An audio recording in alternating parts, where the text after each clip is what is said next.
one of those wonderful ad hoc tour moments when we visited this beautiful church that had been destroyed by British bombs in the Second World War and completely rebuilt.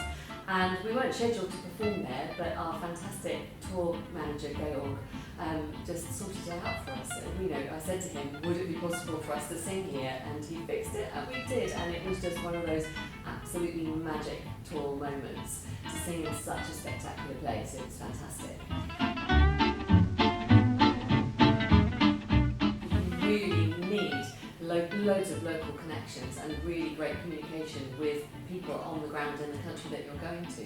And unless you as a teacher happen to have those, which you probably haven't, then you really need to go to a tour company. I can't imagine how long it would take you to find concert venues, to do all of that communication with people in another country.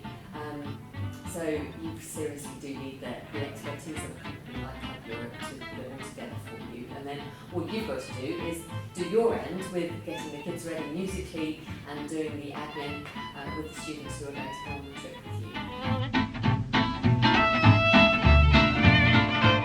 We go on tour every year because it's the glue that holds this department together. It turns us into, it sounds really corny, but it does turn us into a giant family von Trapp. We're the only trip in the whole school that is truly vertical, with students from year 7 all the way through to year 13. They love it in that they want to come back every year.